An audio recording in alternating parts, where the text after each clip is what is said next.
Gilistatus bakka isin jettani dhufnaa jani fannoo as kadhachuutti hin jirani. Sigale.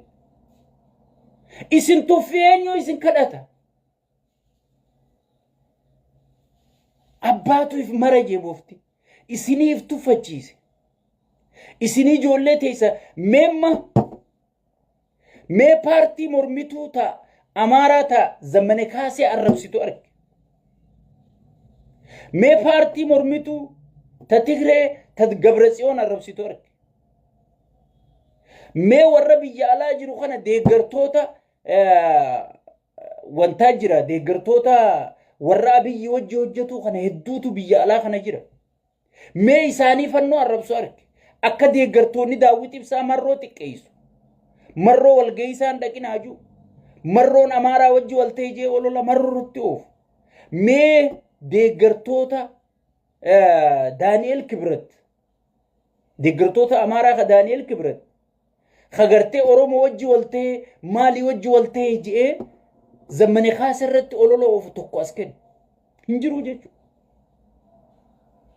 Sigale. Si jechu ozoon teetiifuu qaama keetittuun araaramin shayxaanattiin araaramaa shayxaanaan gartee na araarsi ja'aa jettee kaatee gartee mararallee kasilaa taa'ee daadhii isaa ol qaqqabu fuutee deemtaani Daawit taa'e mariin amma duraa eessa kutte jee namni si gaafatu hin jiru silaa mariin gaafa ililli gootan eessa kutte mariin gaafa ati masara kophaa yaamantee maallaqa fudhatte sun eessa kutte sigale haya wadala abbaa wadalaa dhiiftee wadalaan akkamiin mari'atta shayxaanticha dhiisilaa osoo marii taate shayxaanticha malee kun wadalli nyaatee dhugee ciisee dhuufuu yaasu malee waan gubbaa shayxaantichi telefoonaan itti himu malee maal harkaa qabaaye aba shimallisii wajjin mari'adha jetta mee maal harkaa qaba wadaltichi mee maal harkaa qaba hibeeyta namaachi kaayyata ergamtuu namaati sigale mee maal harkaa qabaateeti sigale amma wadaltichi hunde gartee tanaan ati wanni ati deemtuuf namni tokkollee hin galle an sirri naa galee jira Oromoo tana burjaajeessuu deemta Oromoon maqalbii takkaan woboo tanattichi deebite sigale amma siriira qeeroo khalafaa ka'e ka yuunivarsiitii keessa lafaa ka'e kana akkamitti Oromoon gartee humna taati akkamitti Oromoo wal dhageessi osoon akkana jiru yoo marroon faan magaalaa seenan aangoon ittiin kennanii kanaas rakkisu jira obboleessoo sabaaf qabsooyte yoo aangoo qabsooyte please aangoon ati harkattu hin jirtu anuu waadaan siiseen akka ati aangoon harkattu wallahi gubii gati haram rabbisi godha aangoo haram rabbisi godha akka ati aangoon harkanne awwaadaan siiseen maqaa rabbiiti haram rabbisi godha dhiisi nama burjaajeessu arra silaa yeroo joollee gartee barattoota joollee ilmaan miskiina sigale amata meeqa jee biraanuu naggaa gartee boonee gartee akka joollee waraana yaatu akka joolleen if jibbitee gartee kara makkalaakee yaatu akka gartee hiyyeessi qaraasifate hundi boo hoggi haala mijjeessan silaa arra tanarraa dubbachuu qabdan silaa arra tana ajandaa godhachuu qabdan ajandaa biroo affiddanii tana dhaamsuudhaaf yaaluun tanaaf sagalee ta'uu dhabuu akka namni gartee isinii kana ajandaa godhatu haala mijjeessuun sigale kun hagam takka gartee akka isin dhimma keessa malee dhimmi Oromoo isin rakkine nama harkisiisan ummanni keenya if eeggachuu qabdanii if eeggachuu qabdan manguddoo takka takka ta dhamaate takka daawidin manzaraa yaatu ta biyya tana irraa kutan hanga dalayde si dalayde manguddoo waan dalaydeef galatoomi ammaaf afaa walii qabaddu jii qabsooti itti fufiyye uleen isin harka jirti uleen qeeroo harka jirti isin gartee ka qaallicha kana aangorra geeyse isin ka gartee barraabaari wal qoode isin ka wal dhageeffachuu dhiise hogganaa keessan dhageeffachuu dhiise Oromoo biyya qabate maaliif biyya qabate miitirqishoo biyya qabate jee dubbii dibbeetume sadarkaa namichi kun akka isi yuunivarsiitii fixuu osoon hin taane yuunivarsiitii keessatti umrii teessan fixattan kan ifirra murteessisiise isinii jechuudha. Qeeroon biyya keessaa tokkummaadhaan ka'ii falmadhu jechuudha. Nuti yeroo hundaa'u sagalee sii taana. Dheengadda gaafa barsiisotaaf sagalee taanu mindaan barsiisotaa dabalamnaan nuti wanni nuu dabalamin jirtu isinumaaf gammannee jechuudha. Doktorotaaf sagalee taane doktoroota gartee mindaan dabalamee fi tajaajilli addalleen isiniif godhama jedhanii gaafiin isaanii gaafii addunyaan guutuun irraa dubbattu goonee jechuudha. Waa takka waan hin goone. Galatoomallee jedhanii ibsallee nuun baaf. Nuti irraan kaayyan barattootaas har'a isin cinaa jirra. Sagalee isinii taana. Qabeenya hanga qabnuun isin duuba dhaabbanna. Sigale. Heera kana sarrazzisiisuu haysiisuu danda'uu qabdan.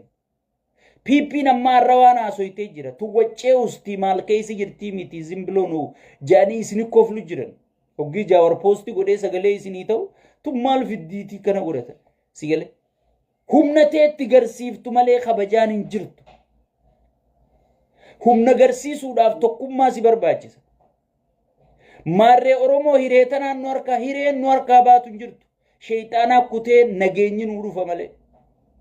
Sigale. Tana irra walii gali. Namni amas 8 biyya san bulchee gaafii takka si hin deebisin amas 8 bulchuus gaafiin inni si deebisu wanni inni si dhaga'u hin jiru. Abiyyi sabboonummaa keessatti hin guddanne. Abiyyi gartee akkaataatti sabboonummaan dhabamtu, akkaataatti sabboonummaan zeero deebitu, akkaataatti gartee uummanni Oromoo sirriitti uffatamu, namichi lubburraa tuffata uummata Oromoo. Uti gaafa jala yaanu sanis hayyoota achi keessa jiru san abdannee hayyoonni kun abadan namicha kanatti hin dhiisu jennee jala yaa'u turre malee eega uleen guututti isaa harka deebite chuma jalaa dhaabbanne jechuudha. Nama Oromoo caalaa tuffatu hin qabu qaallichi. Sammuun isaa mililikii biyya jaare. Bara biyyi nama arra jaarraa 21ffaa keessa sa'aatii addunyaan kompiitaraan haasoytu keessa dhaabbate mililik bara dukkanaa ka maqaa isaatu barreessuun beeyne san faarsu.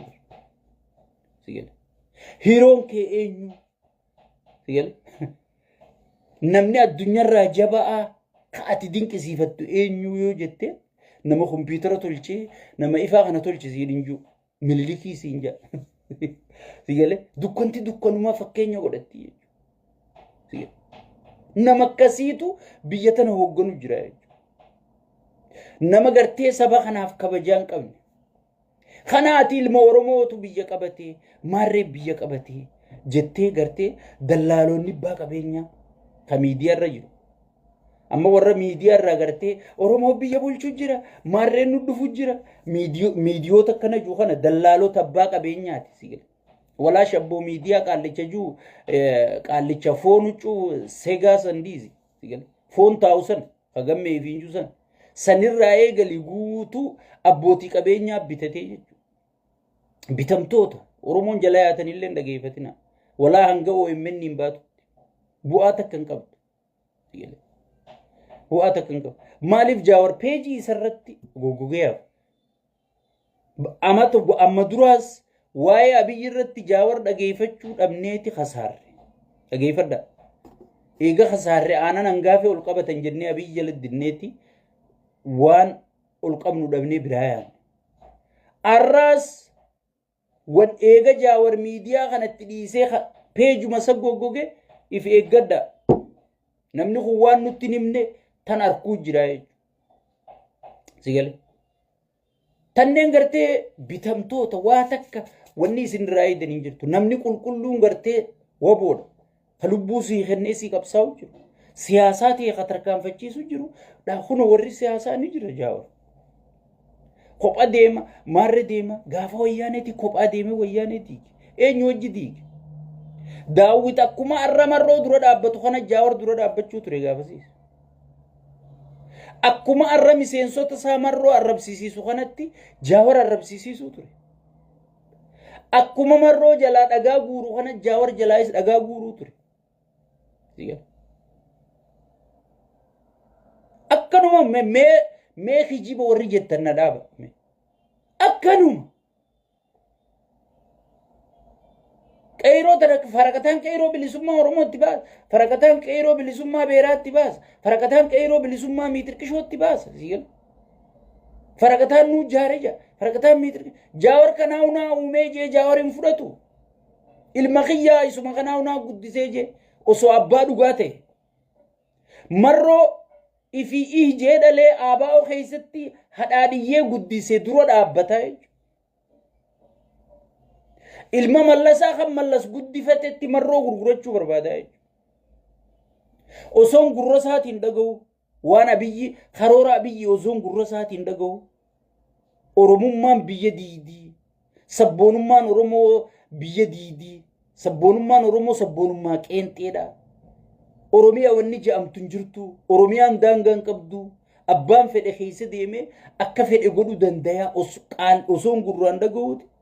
marroo dirribaa khalaqii oromiyaa oromoon lafa qabdi aadaa qabdi safuu qabdi biyya qabdi qabeenya mataa isii qabdi qabeenya firratti abbaa ta'uu qabdi gaafii qabdi gaafiin isii deebuu qabdi hajuu kana dhiiseeti namicha oromiyaan gartee daangaan qabdu wanni oromiyaa jedhan hin jirtuu diiguu qabnaa kilaastara shanitti adda baasee oromiyaa tana gartee taan soomalee hiree taan amaaraa hiree taan affaarii hiree nama isaan daangeysu kanaaf adda fuudhee waan oromiyaa jedhan tana facaasee sigale oromiyaa daanga malee yii godhee jiraachisuun qaba hajuu kana jala deemaa jechuudha.